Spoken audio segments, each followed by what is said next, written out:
akhir-akhir ini kita melihat di beberapa video YouTube bahwa ada seorang doktor tamat S3 yang dia tamat dari lulusan universitas ternama di Bandung. Yang mana dalam videonya itu dia menjelaskan betapa dia menyesal sudah punya anak. Yang mana anaknya ada 3 orang.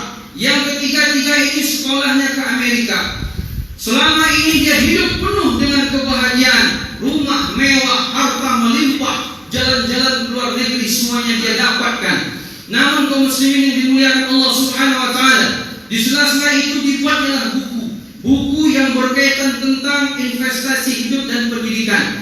Dalam bukunya itu dia jelaskan bahwa kalau kita punya anak, yang mana anak kita masih kecil, maka belilah rumah. Setelah itu nanti rumah itu dicicil 10 tahun, 15 tahun, 20 tahun.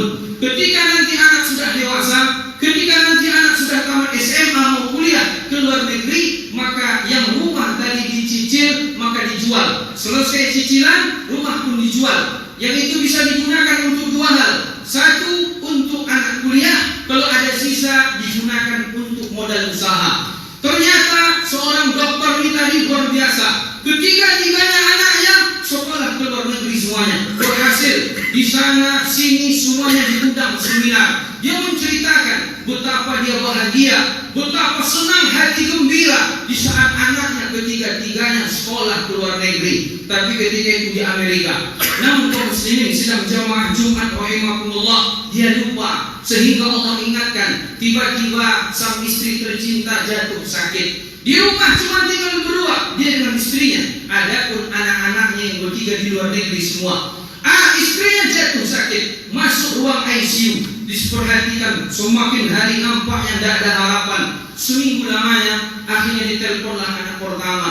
Dia telepon anak pertama, dia katakan, wahai anakku, bahwa ibu kalian sudah sakit di ruang ICU, nampaknya tidak ada harapan. Pulanglah nak, 9 bulan 10 hari ibu mengandung, bersimbah darah, setengah mati melahirkanmu ke dunia. Pulanglah untuk melihat ibumu. Banyak yang hadir, tapi tidak bisa menghibur dia. Kenapa? Yang ditunggu sang anak tidak juga datang. Karena anak dalam Al-Quran Allah katakan, dia adalah al-mal wal banun zinatul hayatid dunia. Anak adalah perhiasan yang mahal, mengalahkan perhiasan apapun yang kita punya di dunia. Itulah dia anak. Ternyata anak pertama mengatakan, wahai ayah, mohon maaf saya tidak bisa pulang karena saya baru diterima di perusahaan yang mana saya ada meeting penting khusus rapat. Tempat kami ini negaranya sungguh disiplin, tidak ada istilah izin, maka mohon maaf saya tidak bisa pulang. Kemudian ditelepon anak kedua. Anak kedua ternyata baru melanjutkan sekolah S2, yang mana ketika itu anak itu ujian. Dia juga mengatakan kepada bapaknya tidak bisa pulang karena dia masih ujian. Ini masa depanku ya, kalau aku pulang nanti aku di DO, maka mohon maaf saya tidak bisa pulang. Habis itu tinggallah harapan anak ketiga jamaah yang dimuliakan Allah Subhanahu wa taala. Anak ketiga sama, ketika ditelepon dia mengatakan, saya baru diterima di salah satu perusahaan IT ternama di Amerika. Yang namanya karyawan baru, tidak ada istilah pulang. Dia harus disiplin sesuai dengan SOP yang diterapkan. Kaum muslimin sidang jamaah Jumat rahimakumullah. Intinya ketika anak-anaknya tidak ada pun satu pun yang pulang ke Indonesia.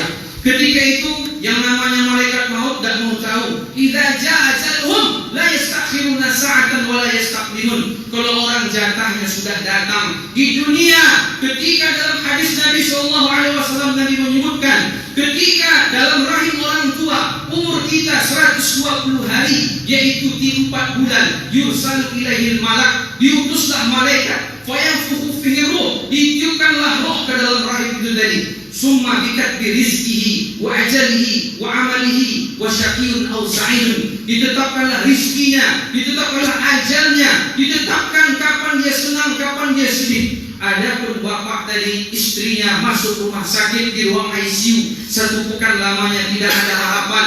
Ketika itu anak ketiga-tiganya pun tidak pulang. Ketika itu akhirnya malaikat maut pun mencabut rohnya, diantarlah ke pusara, dibawa ke kuburan. Kubur ditutup, sang bapak menangis sejadi-jadinya.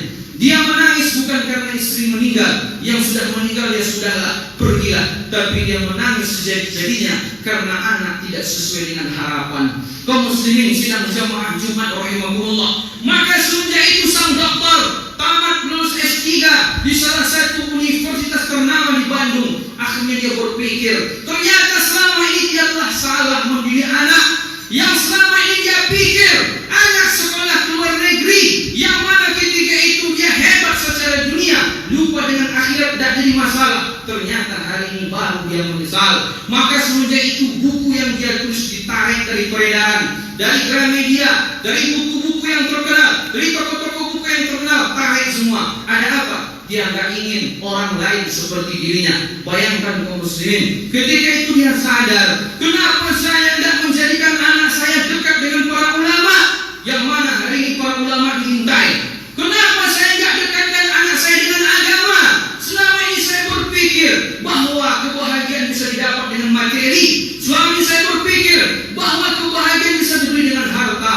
Ternyata ada beberapa hal yang itu tidak bisa dibeli dengan harta, termasuk kebahagiaan. Kebahagiaan tidak bisa dibeli dengan harta, jemaah. Kalau sekiranya kebahagiaan bisa dibeli oleh harta, maka orang miskin tidak akan bisa bahagia. Orang kaya bisa membeli kebahagiaan, maka orang miskin tidak akan bisa bahagia. Tapi ternyata kebahagiaan itu beda dengan kesenangan. Kalau kebahagiaan letaknya di hati, sementara kesenangan apa yang nampak di luar pandangan mata.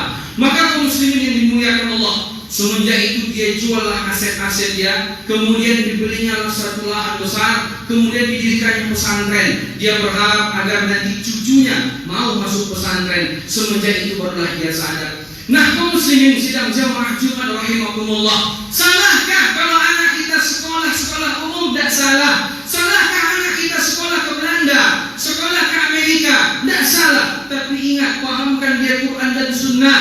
Paling-paling nanti dia pulang, dia akan mapan paling cepat umur 30 tahun.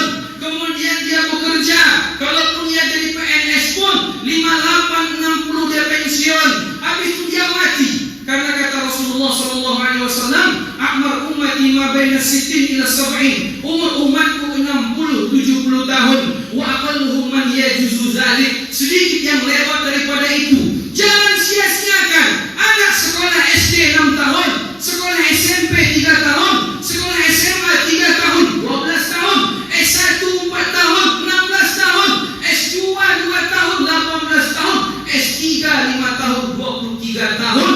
23 tahun anak sekolah, cuman ujung-ujungnya seperti tidak ada beda dengan sejarah anak seorang dokter yang menyesal tadi. Maka kaum muslimin yang dimuliakan Allah Subhanahu wa taala, ada seorang filosof Spanyol yang namanya John Ortega. Apa kata dia? Pendidikan modern hari ini menjadikan anak sekolah ujung-ujungnya seperti binatang.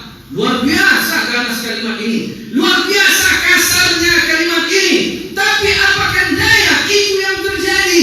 Jemaah yang dimuliakan Allah, hari ini anak disekolahkan, sekolahlah dia hebat-hebat, dibanggakan sampai menjadi profesional, hebat di bidang itu. Akhirnya dia dapat pekerjaan, pergi pagi pulang petang, pergi pagi pulang petang. Tak salat subuh terserah, tak salat zuhur terserah, tak salat tahajud terserah, tak baca Quran terserah. Yang penting dia hebat, yang penting dapat bulan, dapat gaji sekali sebulan 30 juta. Tidak ada beda dengan binatang. Sebagaimana Allah sebutkan dalam Al-Quran, surat Muhammad, surat 47 ayat 12. Apa kata Allah Subhanahu wa taala?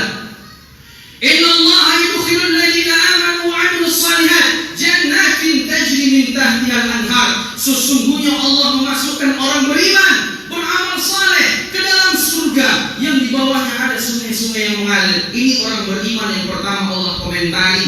Walladzina kafaru, orang kufur, orang kafir. Ada juga kafir-kafir asli, memang kafir ya, tapi ada juga dia muslim, KTP-nya saja yang muslim, hanya sebatas muslim biologis, bukan muslim ideologis sebagaimana Rasul, para sahabat tabi'in dan tabi'ut tabi'in, yang mana dia katanya muslim tapi tidak tahu hak Allah apa kepada dia tidak tahu agamanya. Maka ketika itu dia kategori termasuk yang kategori kufur asghar. Walladzina kafaru, orang kufur, yatamatta'un wa yakulun, hidup cuma dua target ujung-ujungnya, bersenang-senang. Yatamatta'un wa ya'kulun kama ta'kulul an'am, sebagaimana makan binatang. Hari ini sekolah tinggi-tinggi, ujung-ujungnya jadi binatang kalau dia tidak sadar bahwa kehidupan di dunia sementara. Kata Rasulullah sallallahu alaihi wasallam, "Wallahi ma dunya fil akhirah illa kama dakhala ahadukum isba'ahu fil yawmi fanzur bima yati." Demi Allah, perumpamaan dunia dengan akhirat itu seperti salah seorang di antara kalian memasukkan ujung jarinya ke dalam lautan, kemudian dia angkat air yang di sini itulah dunia, lautan yang luas itulah dia akhirat. Selama ini anak disekolahkan tinggi-tinggi, habis biaya, jual rumah, jual kerbau, jual sapi, jual koko, ujung-ujungnya cuma nanti mendaftar di salah satu perusahaan, dapat gaji sebulan 10-20 juta ya kalau dapat. Ketika itu dia mati, tidak ada yang dibawa. Ternyata jamaah yang dimuliakan Allah, betul apa yang disebut oleh John Ortega. Memang dia orang kafir, tapi dia sadar ternyata pendidikan modern hari ini menjadikan anak tidak beda dengan binatang. Yang mana ketika itu yang menjadi target, yang penting bersenang-senang, yang penting makan. Kata Allah, kama ta'kulul an'am, sebagaimana makan binatang di dunia seperti binatang, di hari kiamat wan nar maswal lahum, tempatnya neraka jahanam. Kaum muslimin sidang jamaah Jumat rahimakumullah, bolehlah kita bedakan. Ayam, ada profesor doktor yang dia tidak paham agama. Ada profesor doktor. Ayam dari rumah, dari kandangnya keluar jam 6:30 pagi. Dia tidak ada sekolah, dia tidak ada ijazah, jangankan S3 doktor, ijazah TK pun dia tidak punya. Ayam keluar dari kandang 6:30 pagi. Dia tidak ada sholat subuh, dia tidak ada baca Quran, dia tidak ada berzikir kepada Allah. Keluar dari kandang, anak 9 ekor, semuanya makan, pulang sore jam 5. Sholat zuhur berkumandang, Allahu Akbar, Allahu Akbar, dia tidak ke masjid, dia tetap cari makan. Azan berkumandang, Allahu Akbar, dia tidak ada berzikir, dia berwudu dia. Ketika nanti menjelang maghrib dia pulang, dia tetap kenyang, dia tidak lapar. Sementara yang satu ini profesor doktor, tinggi gelarnya, setinggi-tinggi apapun gelar kita, setinggi-tinggi apapun sekolah kita, yang ditanya di kuburan pelajaran anak TPA, apa itu? Man rabbuka, man nabiyuka, wa man dinuka. Siapa Tuhanmu? Siapa nabimu? Apa agamamu? Itu yang ditanya. Makanya Syekh Muhammad bin Abdul Wahab menulis kitab namanya Usul Salasah. 3 landasan pokok: ma'rifatullah, mengenal Allah; ma'rifatul Nabi, mengenal Nabi; wa ma'rifatul dinil Islam bil adillah, mengenal agama dengan dalil. Kenapa 3 landasan pokok beliau sebut nama kitab? Karena pertanyaan kuburan itu. Yang ditanya di kubur itu, Pak, bukan mobil Bapak Pajero, bukan rumah Bapak megah, tapi yang ditanya siapa Tuhan kita, siapa Nabi kita, apa agama kita. Itu tidak bisa dijawab dengan hafal lisan, itu dijawab dengan amal soleh sehari-hari. Seorang profesor doktor, dia tidak paham agama kalau ada, dia tidak salat subuh berjamaah di Masjid Nurul Ikhlas Pasar Sayur. Dia keluar dari rumah pakai dasi, pakai jas wangi, pakai sepatu mengkilap, keluar dari rumah sama-sama tidak salat subuh, sama kayak ayam. Yang satu kan ketika nanti sudah zuhur, azan zuhur berkumandang, dia tidak salat zuhur, ayam tidak salat zuhur juga. Nanti azan berkumandang, ini tidak ke masjid, ini pun tidak ke masjid. Nanti kalau ini ayam tidak pernah stres. Adakah ayam asam lambung? Tidak ada. Adakah ayam sakit jantung? Tidak ada. Adapun ini stres, banyak utang, banyak cicilan. Ketika sama-sama mati, yang satu masuk neraka, yang satu tidak ke surga, tidak ke neraka. Makanya nanti di hari kiamat jemaah, ternyata semua makhluk, baik manusia, jin, binatang, itu nanti dihisab di hari kiamat. Termasuk binatang, justru binatang adalah makhluk Allah yang paling pertama nanti dihisab di hari kiamat. Dalam tafsir Juz Amma Syekh Al-Utsaimin menjelaskan, ketika nanti di padang mahsyar, di saat nanti kita dihisab jamaah yang dimuliakan Allah, manusia, malaikat, jin disuruh melihat binatang dulu. Kalau ada binatang ketika di dunia yang bertanduk, menanduk yang tak bertanduk nanti dihisab, dibalas-balasi. Tapi setelah itu Allah jadikan mereka kunu turaban, jadilah kalian tanah semuanya. Binatang semua jadi tanah. Tidak ada ke neraka, tidak ada ke surga. Tapi dihisab mereka tetap untuk membalas siapa yang zalim kepada satu dengan yang lain dari binatang-binatang itu. Makanya ketika itu manusia melihat, jin melihat, malaikat melihat, ada pun orang kafir yang hidupnya tidak ada beda dengan yang tadi, hanya makan dan bersenang-senang. Bahkan disitu dia katakan, wa yaqulul kafiru ya laitani kuntu turaba. Orang kafir mengatakan ketika itu, jemaah, ya Allah, coba saya jadi tanah saja. Binatang jadi tanah dan mereka dihisab, nampak di hadapan manusia. Ketika itu dia mengatakan, coba saya jadi tanah saja ya Allah. Dalam bahasa kasarnya, coba saya jadi binatang. Lebih baik jadi binatang, Pak, daripada kita tidak beribadah kepada Allah kalau hidup di dunia ini. Dunia ini hukuman bagi Nabi Adam, tapi ternyata kita dunia target tujuan akhir dari kehidupan. Na'udzubillah, summa na'udzubillah min zalik. Maka jemaah yang dimuliakan Allah Subhanahu wa taala, hari ini pendidikan yang ada ternyata mendidik anak tidak ada beda, mohon maaf, dengan binatang tadi. Dia dididik profesional, hebat dia, nanti dia tamat, bekerja, pergi pagi pulang sore, tapi sudah tahu sama Allah Subhanahu wa taala. Maka jangan sampai generasi kita seperti itu. Ingatkan bahwa hidup sementara, bahwa hidup yang sesungguhnya adalah kehidupan setelah kita mati. An-nasu niyamun falamma matu intabahu. Manusia itu tertidur dan sadar kapan dia bangun setelah nanti dia mati. Makanya bapak-bapak yang hari ini belum hijrah bapak. Kalau memang bapak hanya begitu saja modal hidup, pergi pagi pulang sore, pergi pagi pulang sore, riba dimakan juga, yang haram dihantam juga, sholat tidak ada, ibadah tidak ada beda dengan binatang.